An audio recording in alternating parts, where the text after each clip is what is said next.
Welcome everyone to Mobile Rolling. We've got a very special here today. Look, and I'm going to keep it a little bit of a secret, but we're going to catch up with Peter Bain, the president of the Gawler Harness Racing Club, and go to the Gawler track. We'll do that after the break.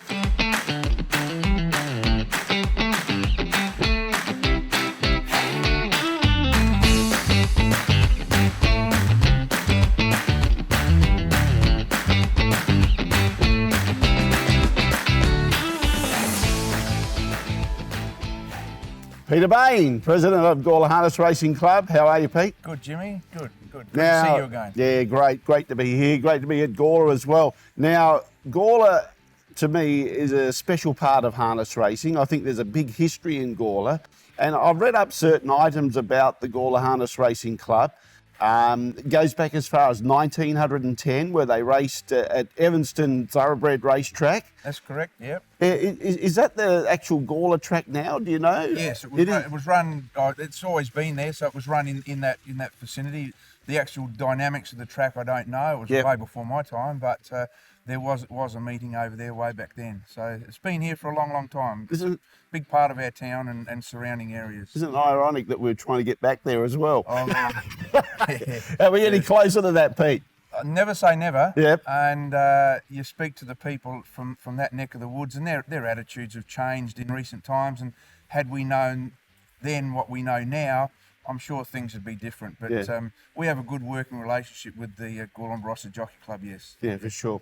Now, Graham Fisher reported in one of his media releases that in 1937, the Gawler Trotting Club was formed. And then from there, that's where harness racing, or trotting, it was named back in those days, really started to progress in Gawler. Yeah, they had their first meeting on, I think it was, first official meeting of the club on April the 14th, 1938. Okay, yeah. Which was at Williston, which is near where the Williston Oval currently is. Yep. And they moved from there to the Gawler Oval, Princes Park, which is where the dogs are now.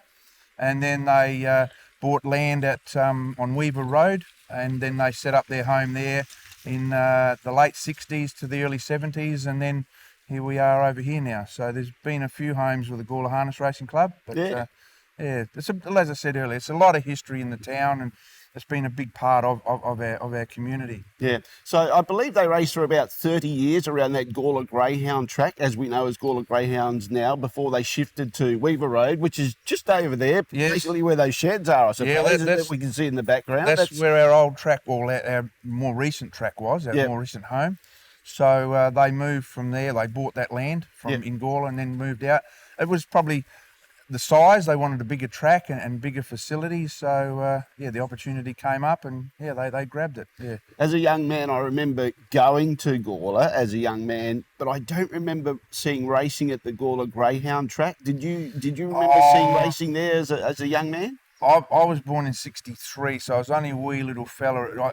I only thought someone asked me that only last week, and I can't really remember. My grandfather and his twin brother, who had a big part to do with the gallops and Gawler shows and horses in general, they were at all those meets. They were born in the 1900s, so they were at all those meets, so they would have had a fair bit to do with it.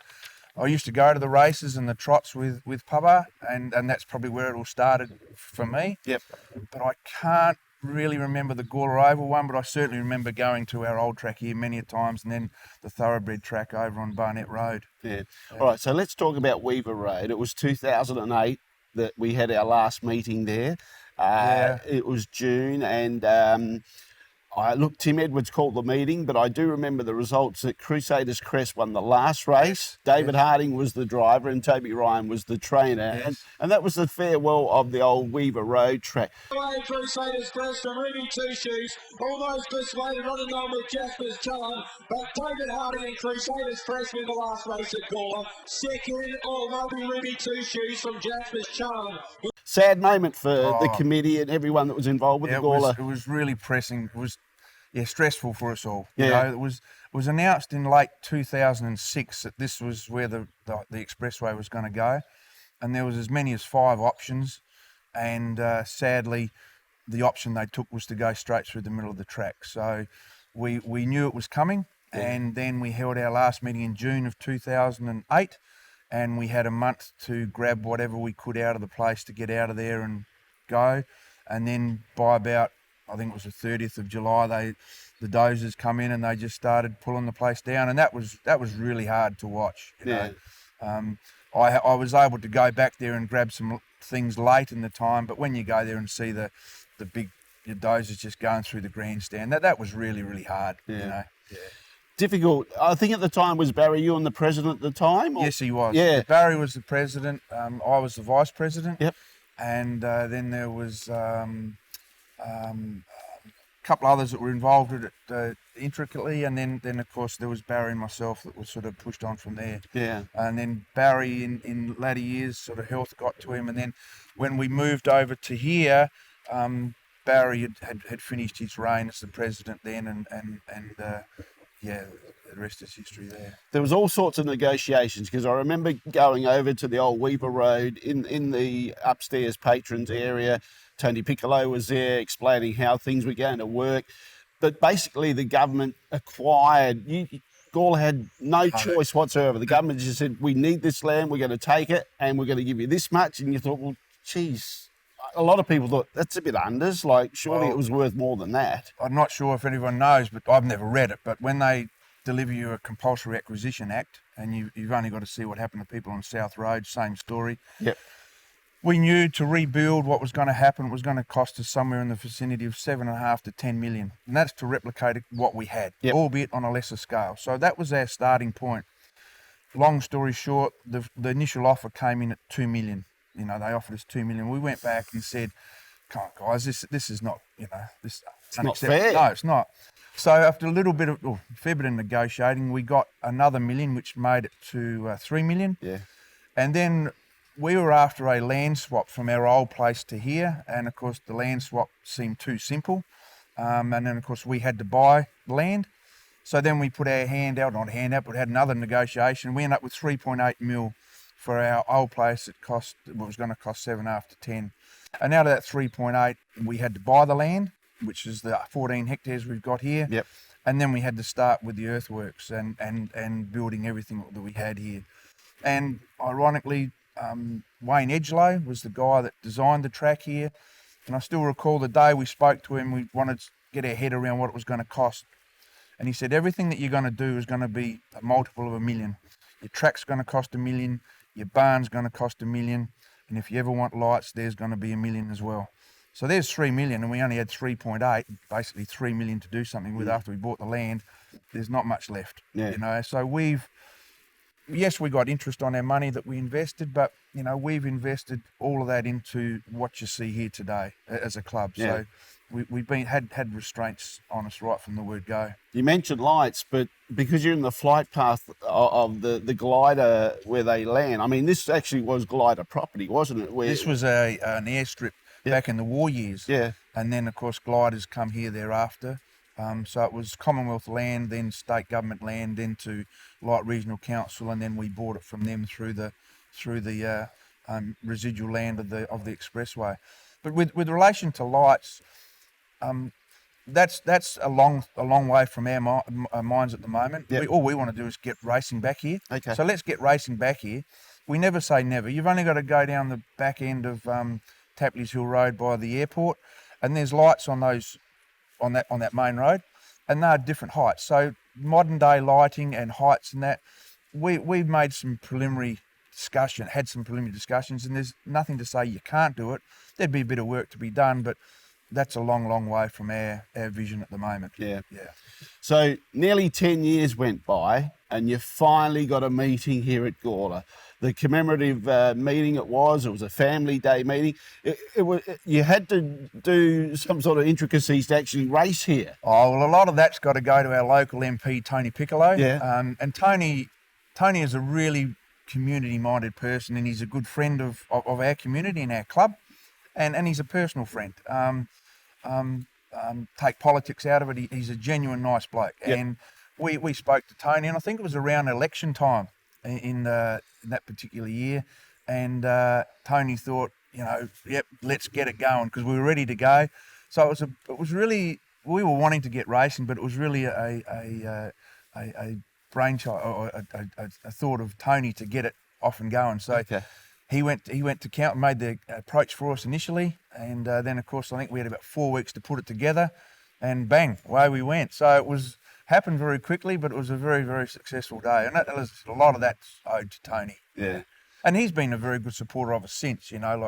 We've had Gawler Cups here since then. He really misses a meet. Really misses a meet when we race. All right, so 2018 in June, we started racing here. That was the first ever race meeting here where we are right now on the Two Wells Road, which runs from Gawler. I think it was about March the 4th.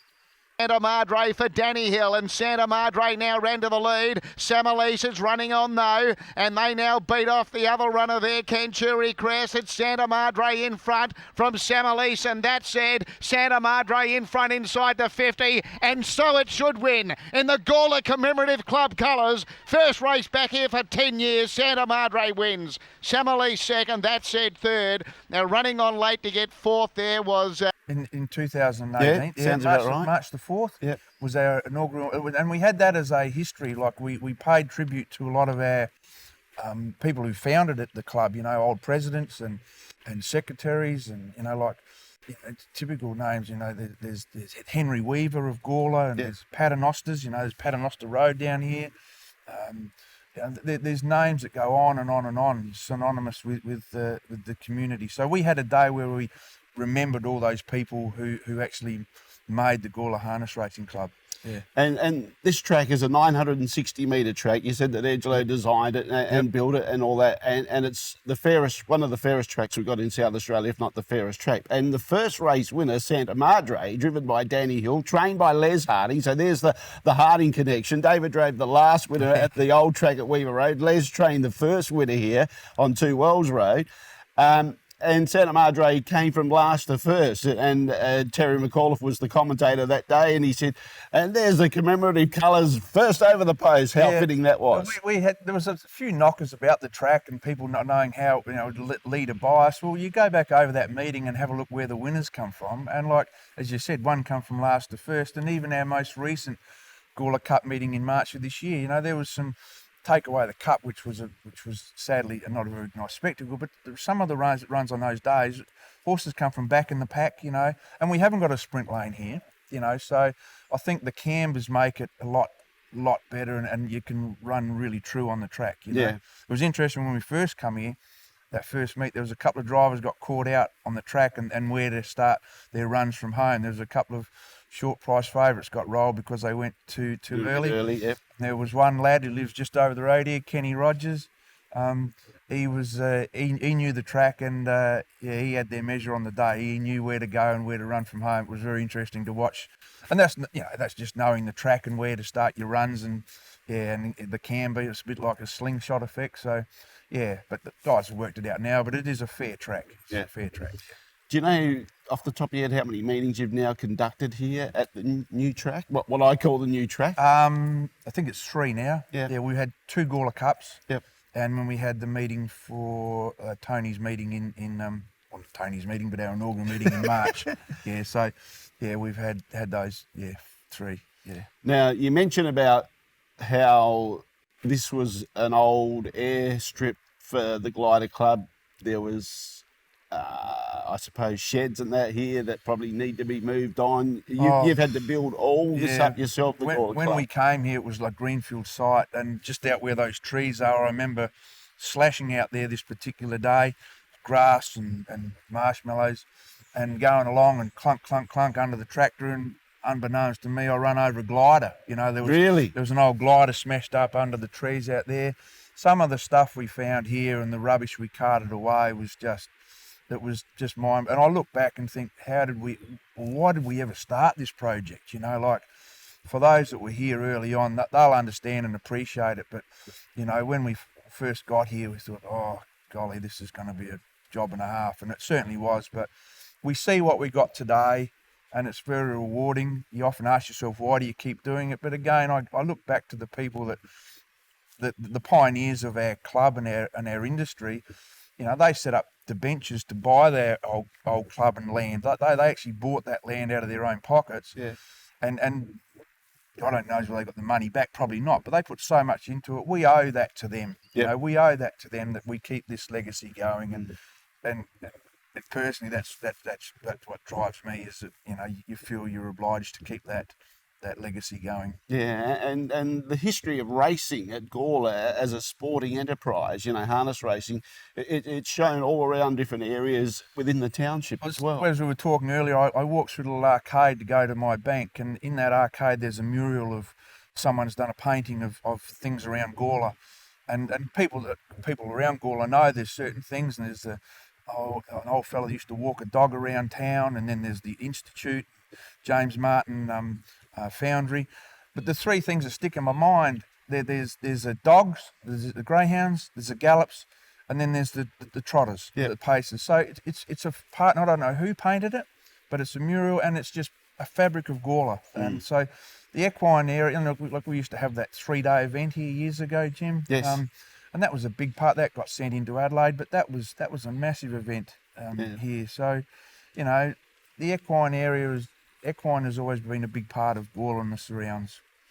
I want you just to explain and describe some of the things that you've actually built on this property. Well, basically what you see, everything here is what we've built, apart from the few sheds out the back here. One of them we refurbished into our club rooms. We built the track, the barn over the back here. You know, like we had nothing when we came here. There was a few sheds left where we could store our machinery and that type of thing. Yeah. But even where we stand here today, you know, we had to build this for public viewing and to get out of the weather conditions. But the cost of doing these things, which, you know, like health and safety, is just mind-boggling at the moment, that you're always coming across those hurdles. So the projects we've got, like the barn, we built a 50-stall barn out the back here.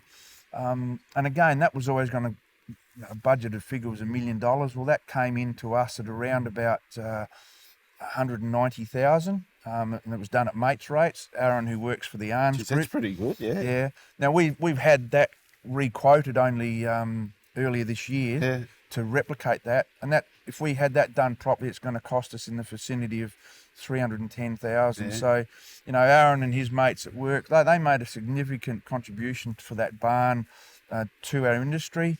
You know, the stewards tower here, we've only, or as we speak, that they're being drawn up. The drawings are being drawn up for that now. Yep. And then 2 stewards boxes, one at the 400 and one out of the home straight. So they've been commissioned and they're being drawn up now. And once we receive those drawings, they'll be sent off to council, and then that rids of us of the LMA, which then we basically then can just go racing. We don't have to make application to council to go racing. Okay. So that's the last stepping stone we have to take to bring racing here. Yeah. So we've met with GHRC only the last 3 weeks to get a picture of where we're at and what's required of us, and we're crystal clear of what we need to go racing, and also they've got a very clear picture of what's required, what we're facing at the moment. Okay, so what's the ideal? What would you, as the president and your committee, what would they love for Gawler harness racing, and how often would they love to race here?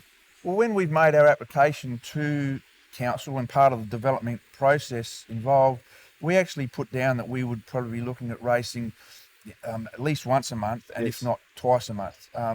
And that has been welcomed. There's been no objection to that. Our planning and development consultant has done a lot of work behind the scenes for us in relation to that. So he actually put in that we'd have 2 a month. Now that's not to say we're going to get them. Yes.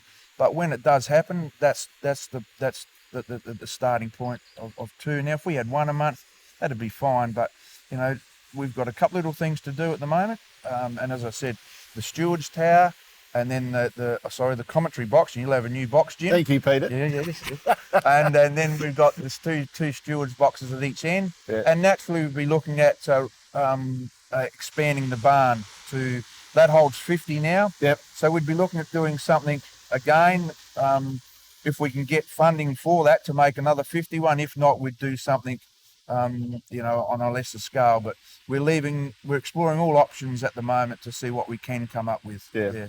I've got one question for you. the gum tree that we always see, whether it be the race replays or the trials. Trees, Yes. What are all these trees here? One went missing the other week. We had a storm come through here, and sadly it split. Are you not allowed to pull them down? Oh no. No. That's why they're there. They're there for beautification. Well, they're classed as significant trees, and when we first come here, Jim, believe it or not, we actually had to remove 5 of those trees in the path of the track here. Yes.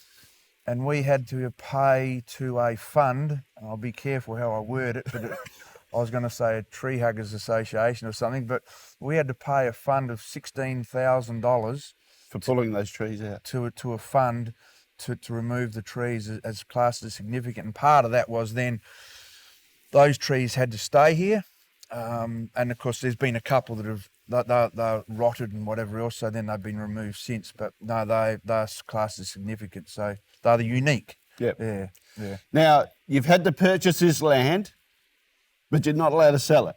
No, it's the document known as the LMA, the Land Management Agreement, which was an agreement between Light Regional Council and ourselves, that gave a clear direction of what we could and can't do, and the procedures we had to follow through. And one of those was that the land couldn't be sold on for commercial purposes thereafter. So, and it would always stay as community land along those lines. But we bought it freehold. Like the land here cost us $700,000.